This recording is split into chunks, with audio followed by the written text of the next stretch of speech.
There's the bay. We're going to be shooting off to the left side of it. A U.S. cargo plane attempts a difficult landing at the American naval base in Guantanamo Bay. Where's the strobe? Right over there. It requires avoiding restricted Cuban airspace. We were intimidated by the fact there might be guards at the fence perimeter with guns. Everybody told us, they'll shoot you down, they'll shoot you down. What the hell? We heard an explosion. It was pretty devastating. Investigators are determined to find out why a DC-8 crashed so close to the Cuban border. To destroy a DC-8 like that, there had to be a high-energy impact.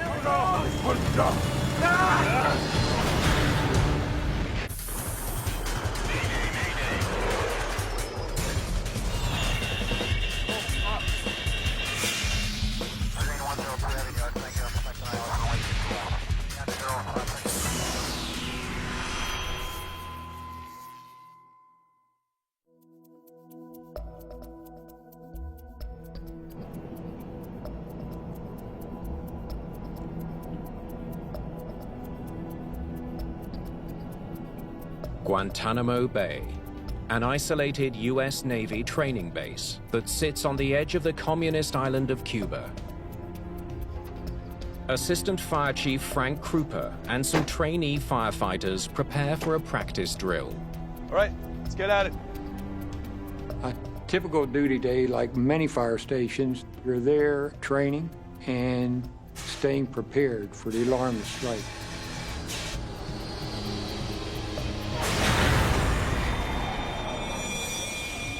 We heard an explosion, enough to shake the building. I didn't see the fireball at the end of the runway. Let's go, let's go, let's go! We knew something was wrong and headed for our truck. We knew that around 5 o'clock we were going to have a DC-8 landing. Let's go, let's go, let's go! The DC-8 was a cargo plane. Typically, there would be 3 people on board. This type of aircraft was going to have quite a bit of fuel on board. The DC-8 cargo jet has crashed 400 meters in front of the runway. As I headed down the runway, I was passing parts of the aircraft before I even reached the crash site itself. It was pretty devastating. I didn't expect to be survivors. Debris is scattered over a wide area.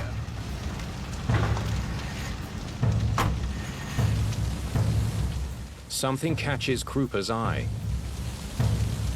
Incredibly, part of the aircraft is still intact. I realized that this was the cockpit, the forward section of the aircraft, which had broken away from the main fuselage.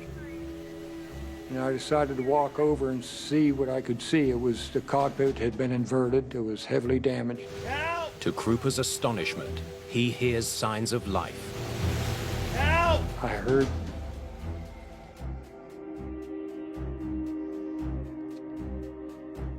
heard these cries for help. Help! Hello? Anybody? Help!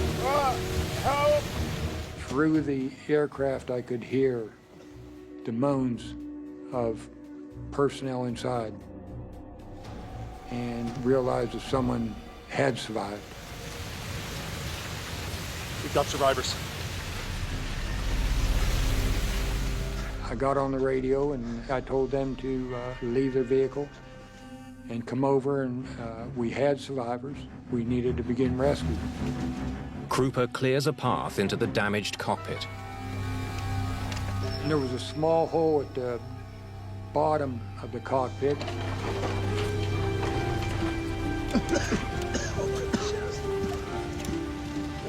Okay, guys. We're gonna get you out of there. Just hang on. Hurry! He discovers 3 people in the cockpit, all alive, but only barely. They were all seriously injured, a lot of traumatic injury, and they were crying and moaning. Please, help! They are First Officer Thomas Curran, flight engineer David Richmond, and Captain James Chapo. Yeah, I don't remember the exact moment of hitting the ground, no. Yeah, we were fortunate, you know. The DC-8, they say, was built to separate at the cockpit and cabin bulkhead. And sure enough, that's where it busted apart. And we rolled ahead of the airplane.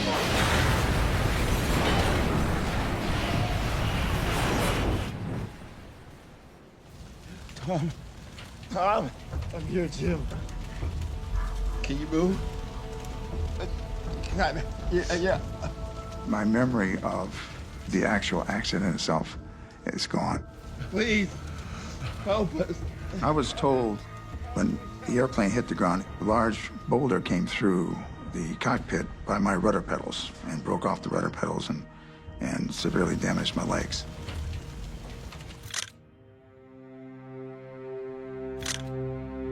The impact and fire have obliterated the DC-8. The 3 surviving pilots are transported to hospital in Miami. We found out later that the State Department had contacted the Cuban government and received special permission to medevac these crew members right across Cuban airspace to save time to get them to Miami.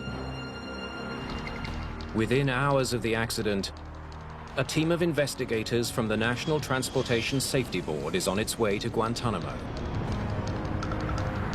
We got notified that there was an airplane crash down in Guantanamo Bay. In 1993, Guantanamo Bay is a small U.S. naval base surrounded by communist Cuba. The base stayed under American control even after the Communist Revolution in 1959. Did Cuba somehow play a role in the crash?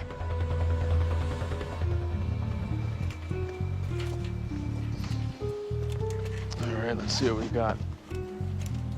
Greg Feith is the lead investigator for the NTSB team.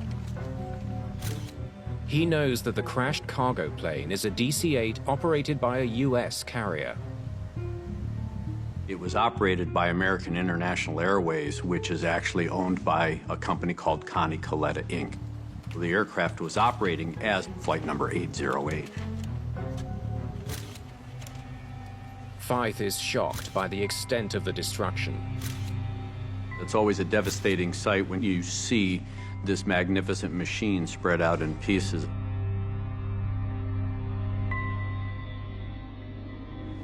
He wonders why a DC-8 on approach crashes 450 yards short of the runway. Here, take a look at that. Investigators examine the wreckage for clues that could explain why the aircraft came down so violently. We need to check the engine, wings, ailerons, rudder. Get on it. Both black boxes coming. While searching the debris, investigators recover the 2 black boxes. No, both slightly damaged. One of the key tools for investigators for large transport category airplanes is the cockpit voice recorder and the flight data recorder. Coming to you right now. Investigators send the boxes to the NTSB lab in Washington, D.C. for analysis. Entire site, correct, yep. We want to know what the actual performance of the airplane was. And we can marry it up against the cockpit voice recorder to see what the crew was talking about, what they were looking at, if there was a problem. While they wait for the black box data, investigators interview witnesses to try to understand what happened to Flight 808. So you saw the whole thing? Yeah, I watched him come in. They learn that the pilots of a U.S. Navy transport watched the plane's final moments. Here it comes. On 10.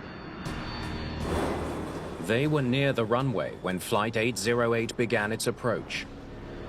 We were fortunate there was a C-130 crew, so you have some qualified pilots who are actually watching this airplane, the DC-8, as it was trying to land on runway 10.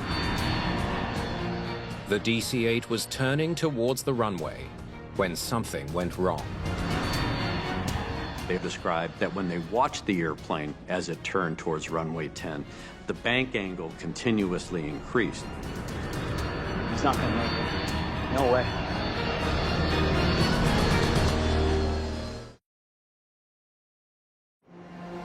At Guantanamo Bay in Cuba, U.S. Navy pilots watching Flight 808 come into land realized it was in trouble. Come on, come on, come on. Level off, man. Level off. Normally, you don't want to be turning more than about 10, 20 degrees on final approach. They watched this airplane as it went from 30 degrees to 40 degrees to 50 degrees, 60 degrees, and they were really surprised. And then they saw the wings go about 90 degrees relative to the horizon. The nose pitched down and the airplane struck the ground.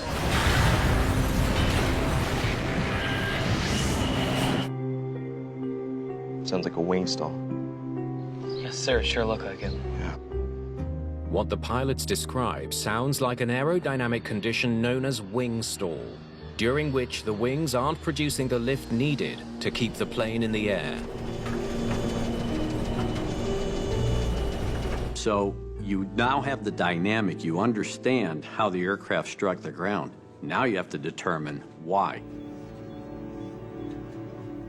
Investigators wonder if the air traffic controller who handled Flight 808 can shed any light on the crash. There was a controller trainee at the time. That trainee was the one that was talking to the crew of Flight 808. So did you pick up anything unusual in your conversation with the pilots? Everything seemed fine.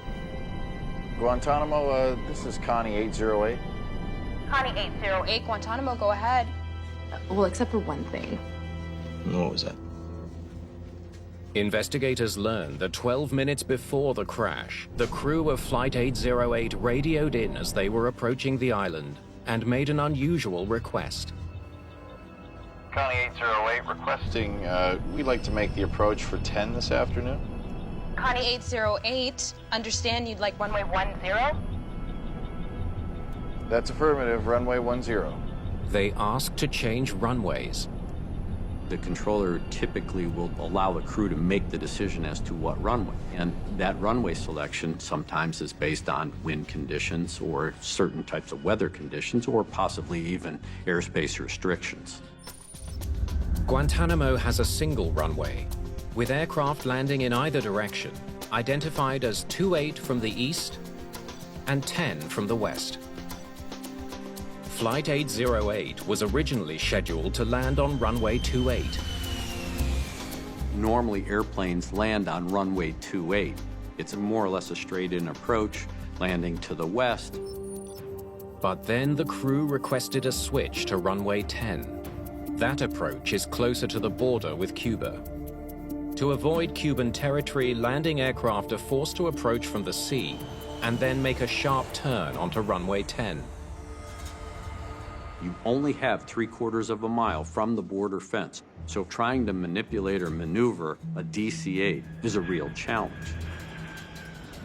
The aircraft has to approach almost perpendicular to the runway, and when they get in close, they have to make a hard starboard turn. They have to turn and dip and drop onto the runway.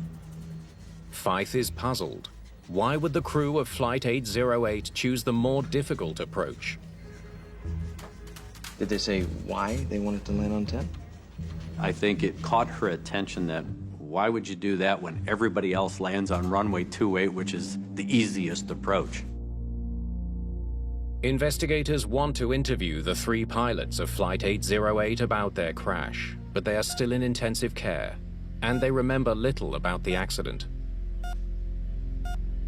We know that anytime there's a surviving crew member or crew members, there's always the possibility that they aren't going to remember exactly what was transpiring because of their traumatic injuries. Even though the surviving crew can't offer any insight into why they flew a more challenging approach, Thanks very much. investigators are determined to learn more about what happened. They wonder about the role the pilots played in the accident. Were they qualified to fly the DC-8? Let's have a look here. Fyfe studies the crew's personnel files. He learns that the captain, James Chapo, is a highly experienced pilot with over 20,000 hours of flight time under his belt. Weather's looking pretty good. Yeah, not bad. 20,000 hours is a very experienced pilot, and this captain had a good reputation. Other pilots had talked about the fact that, you know, he was very dynamic, he was a good communicator. Is there anywhere to get a bite to eat on the base? Just the chow hall, unfortunately. First Officer Thomas Curran is a former Navy pilot. He had a first officer who, again, was very experienced, 15,000 plus hours. The flight engineer, Dave Richmond, is also a seasoned pilot. These guys had to know what they were doing.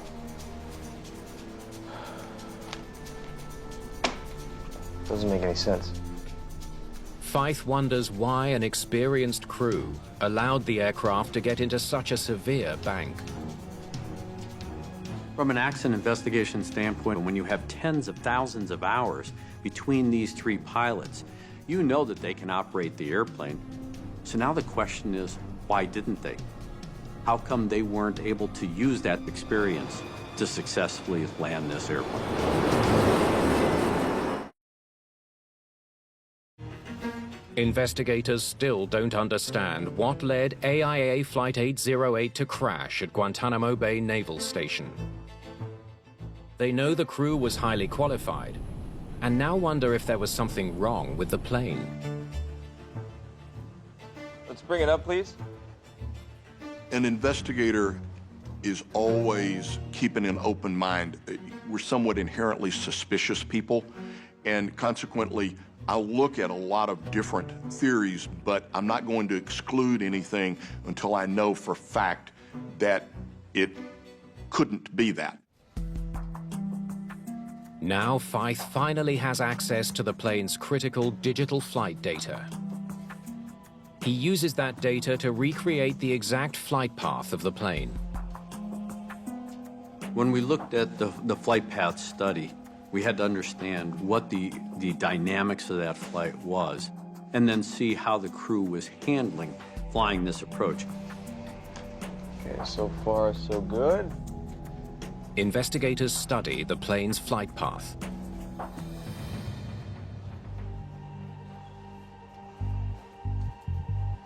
Okay, let's see the proper approach.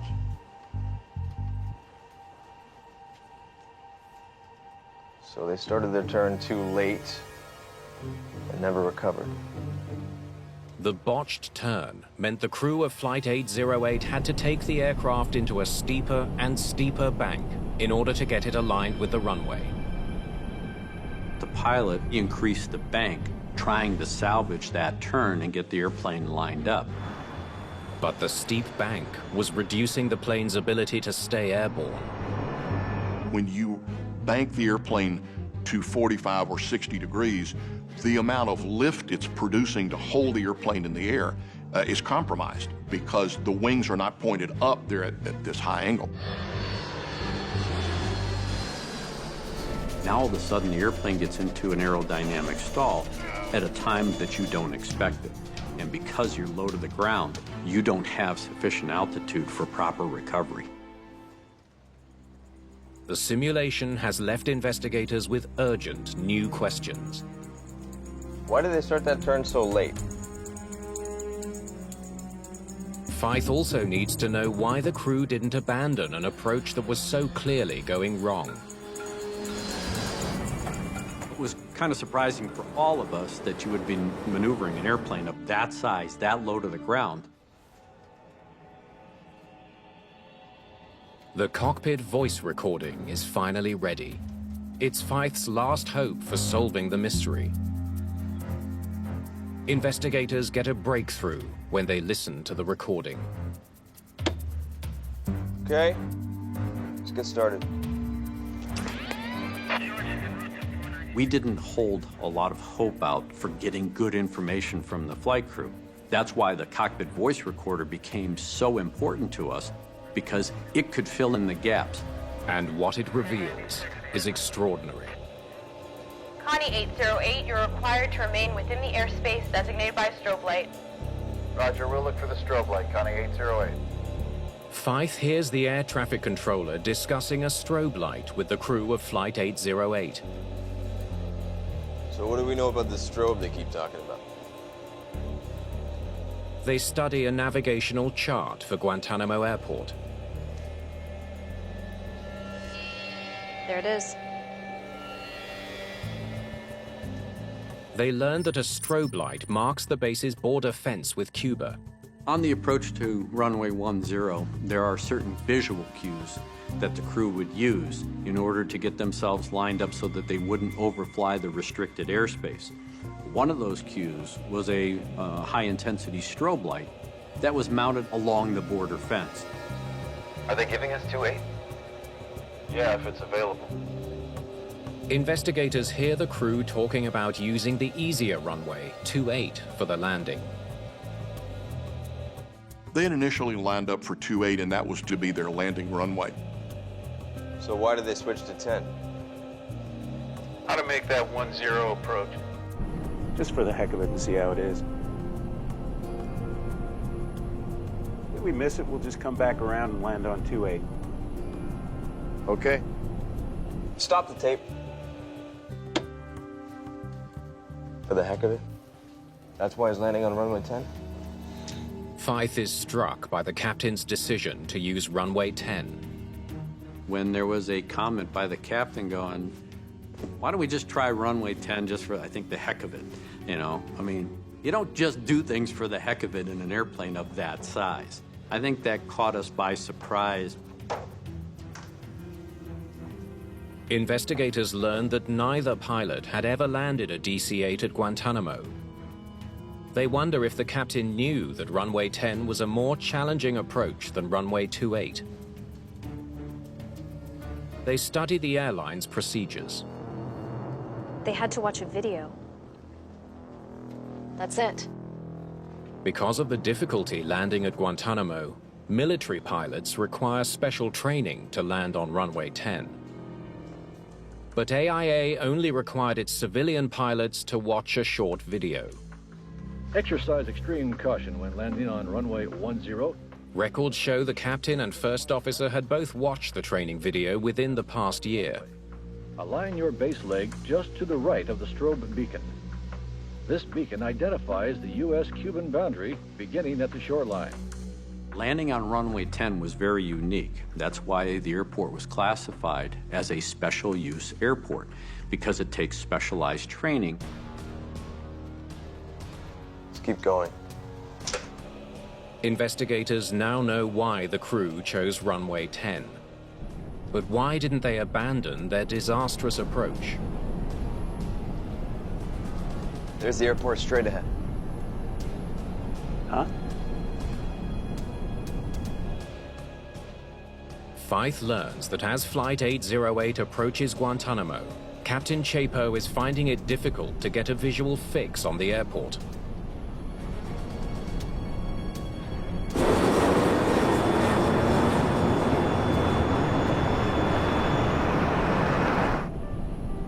There's the bay. We're going to be shooting off to the left side of it. The airport's going to be on that side of the bay. We're gonna come back around and hang it right. Yeah, that's right. The crew repeatedly has to explain its location to him. Before they actually started the final portions of the approach to the runway, they were having problems trying to find the airport. Wonder if that's the airport right there, straight ahead of us. That is the airport straight ahead of us.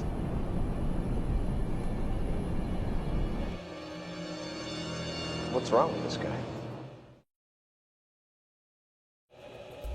Wonder if that's the airport right there, straight ahead of us. That is the airport straight ahead of us. Captain seems out of it. Investigators listening to Flight 808's cockpit voice recorder can't understand why the pilots continued their disastrous approach instead of going around and landing on the other, easier end of the runway. You're at 1,400 feet. You want to get all dirty and slow down and everything? Oh, I will, yeah. The first officer tells the captain they're low enough to extend their flaps and gear, which will slow the plane for the approach. I remember as we were approaching the shoreline, we were intimidated by the fact that we were told that there might be guards at the fence perimeter with guns. To avoid Cuban airspace on the left, the plane must make a tight right turn. The runway's right there, man. Yeah, I got it. Yeah, I got it. We're gonna have to really honk it. Let's get the gear down. All right.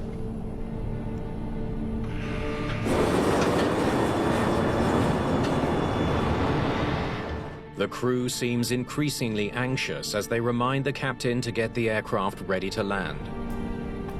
The dynamic in the cockpit changed, but as they started to get into this high-stress, high-anxiety situation...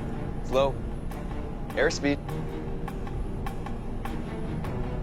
The airplane was getting slower. It was in a very high drag condition, appropriate for landing, but it requires a lot of power. But strangely, the captain ignores the warning to speed up. Slow. Airspeed. We should be talking about doing a go-around.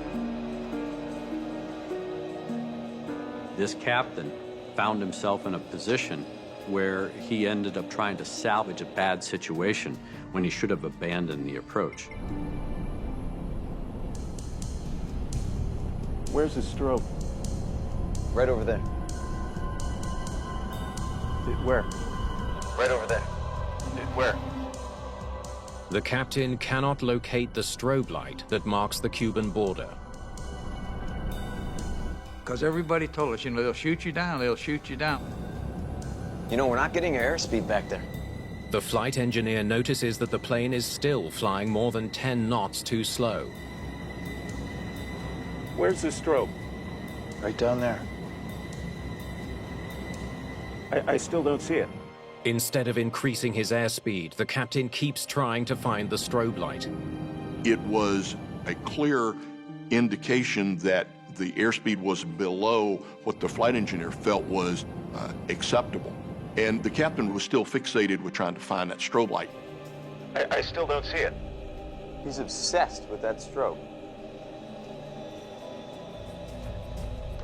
All of a sudden, you lose the first officer and the flight engineer in the conversation, and now the captain's basically dominating. He's become autonomous in that cockpit, where I'm gonna do this, we're gonna do this, I'm trying to find the strobe.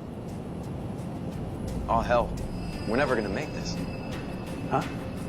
The flight engineer can see the DC-8 isn't properly positioned for the landing. Do you think you're gonna make this? Yeah. If I can catch the strobe light. The first officer is also concerned. The first officer and the flight engineer, they only challenged the captain by what I call hinting and hoping, where they would throw out a suggestion. Do you think we're gonna make this? Yeah, if I can catch that strobe light. Yeah, if I can catch that strobe light. But the captain isn't taking the hint. So now that crew is now split apart into 3 autonomous pilots, and 2 of which don't like what's going on, but never voice an opinion as to why they don't like it and we gotta do something else. The DC-8 begins its critical final turn.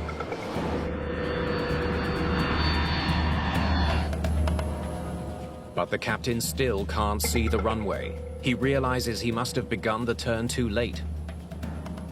To compensate, he makes the turn even steeper. It was about double what airline passengers would experience in a routine passenger flight. Maximums normally around 30 degrees. This was going to require something near 60 degrees to be able to make the airplane turn quickly enough, and they're going to do it at low altitude. The plane needs an airspeed of 147 knots to stay airborne in the tight turn. Watch. Keep your airspeed up. The flight engineer is probably the one that has the largest picture view of what's going on. If somebody said, we're not going to make this, that would be a clear red flag warning. 140. They need another 7 knots of speed. Suddenly, the flight computer activates a stick shaker warning. 55-degree bank, you get a stick shaker. It's a warning that shakes the control column to notify a pilot of an imminent stall. Stall warning. I got it. Stall warning! Stall warning! I remember the stall warning. And everybody put their hands on the throttles and pushed the throttles up to full blast. Max power! I got it! Back off! There was a delay of several seconds before the power went up, but we were only about 350 feet when the airplane stalled, so there was only a couple of seconds to recover anyway. There we go!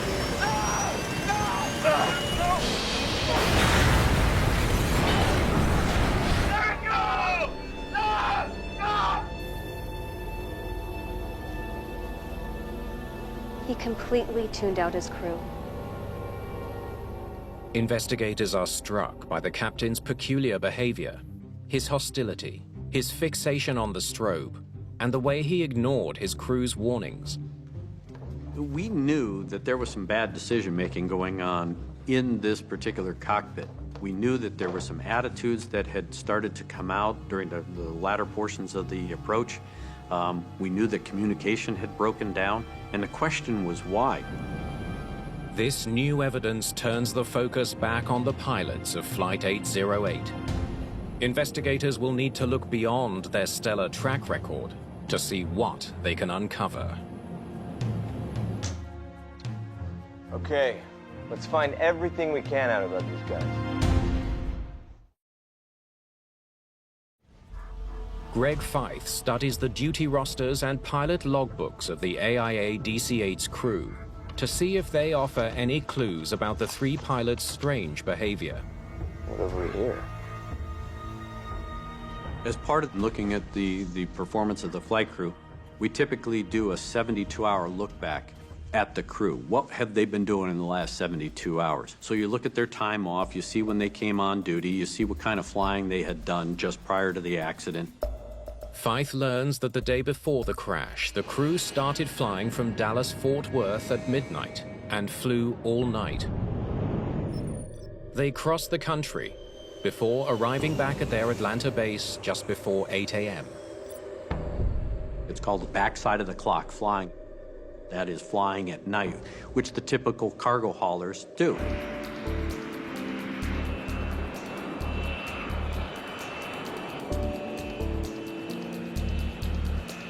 That was supposed to be the end of the crew's shift, but they were called back for one last flight. Guantanamo Bay, here we come. Nothing more I'd rather do. I can think of a few things. By this point, the crew members have been awake for about 15 hours each. In the last 48 hours, the captain had only 7 hours of sleep.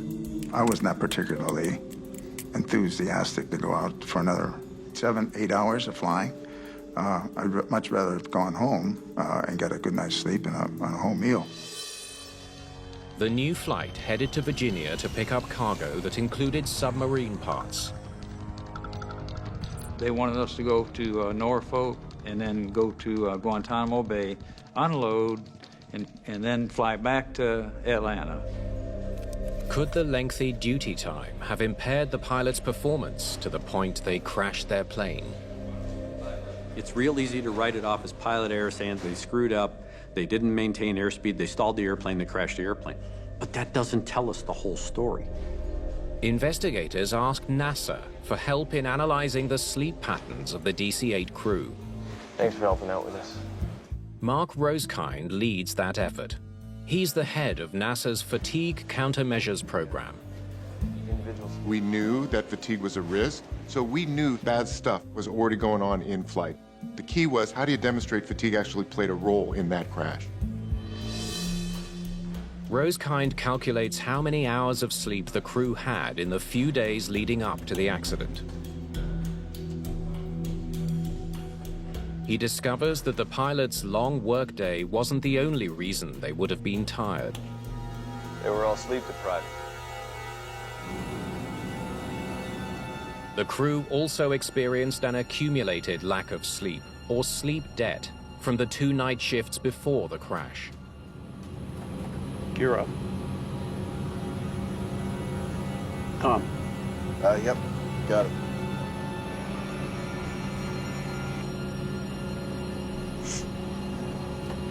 What most people don't realize is that when you lose sleep, it actually builds into what's called a sleep debt. And you should think about that just like a bank account. It's like going in the red. The captain's sleep debt was large. He had only 15 hours sleep in the previous 72 hours. Magnifying the effect of fatigue and sleep debt were the crew's biological clocks, known as circadian rhythms. We actually have a clock in our brain, and that body clock controls everything on a 24-hour basis. So as soon as humans alter that pattern, like trying to work at night and then sleep during the day, you're basically opposing your biology to do that. There is a cost to it. Flying at night and sleeping during the day was wreaking havoc on their circadian rhythms. Connie 808, understand you'd like runway 10? That's affirmative. Runway 10. Rosekind determines the effect of the disruption would be felt most intensely between 3 o'clock and 5 o'clock in the afternoon, precisely when Flight 808 was approaching Guantanamo Bay. Everything you are as a human is degraded or impaired in some way. Your memory, your decision-making, your vigilance, reaction time, your communication skills, you name it, every one of those things is degraded. And it's impaired potentially anywhere from 20 to 50%.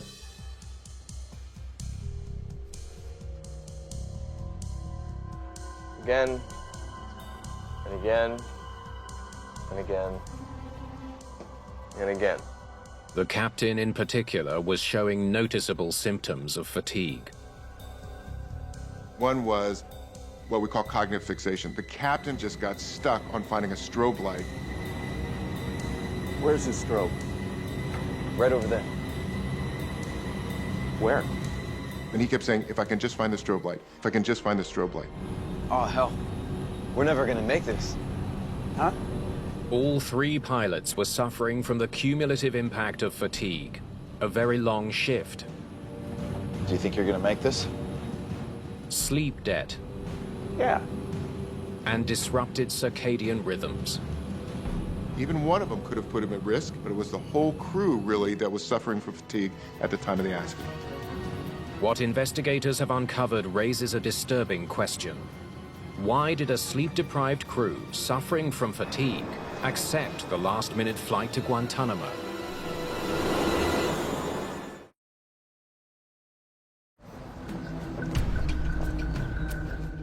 After a lengthy recovery in hospital, investigators are finally able to interview the seriously injured crew of Flight 808.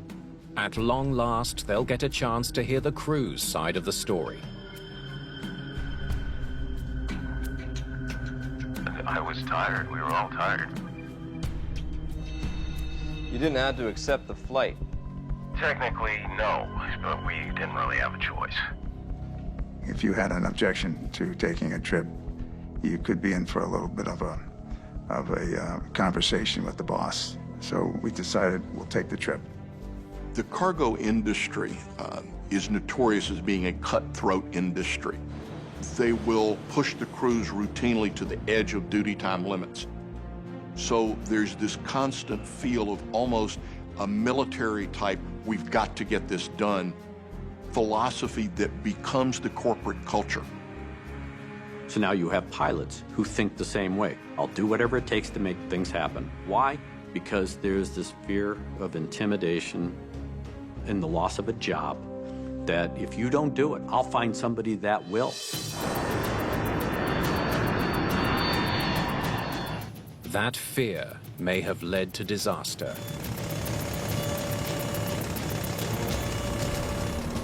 Stall warning. I got it. Stall warning. Stall warning. Max power. I got it. Back off. There it goes. At the very end, things happened very rapidly. We were too low, and our reactions were too slow. And I should have turned it over to Tom, but I was already just sort of out of it.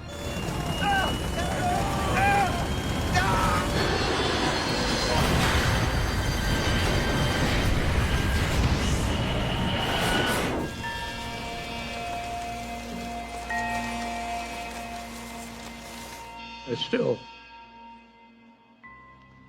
gets to me because it still boils down to the captain. You know, the captain made a mistake, and that's a hard thing to live with all the time.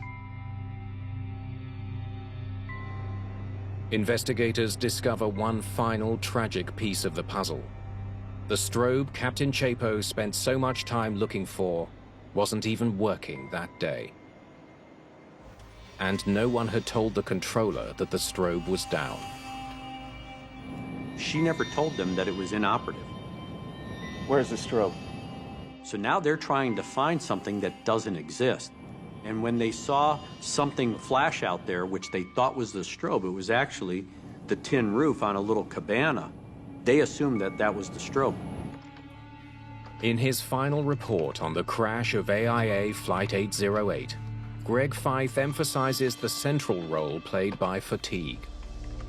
This accident that happened in Guantanamo Bay with this flight crew was precedent-setting. It was the first commercial aviation accident caused by fatigue. Not fatigue contributing to the accident, but actually caused by fatigue. And the industry took notice. A quarter century after the accident, Captain Jim Chapo and First Officer Tom Curran finally meet the man who brought them out of the wreckage, firefighter Frank Krupa, who was decorated for his work that day. Just hang on. Help us, please. Get us out of here, please. I know these old guys. Thank you so much for it. So you're the man. Well, I'm one of them. Good deal. I'm representing the crew. Right. Yes, it was the worst aircraft crash I've been on, but the guys survived. And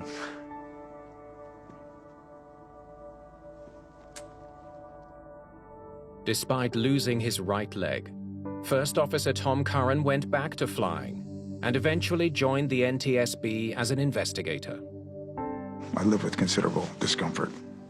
So every time I take a step, I remember it. But you have to shunt things to the side. You can either decide to go forward, or you can hibernate, retire to oblivion. That's not my type A personality. Captain Jim Chapo suffered back injuries in the crash and never returned to commercial flying. You know, I think about those things a lot, and I would want people to realize it can happen to them. If you're fatigued, call it in and just stick with it. Flight engineer David Richmond, who was badly injured, regained his health and went on to captain commercial cargo flights. In the aftermath of the Flight 808 crash, the Federal Aviation Administration tightens regulations on crew sleep requirements.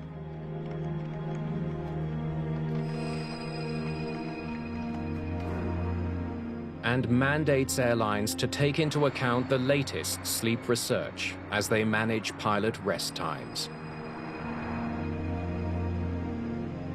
Today we have much more scientifically bound crew duty time limits. As an industry, we're better about all of those today, but we can still improve, and we should.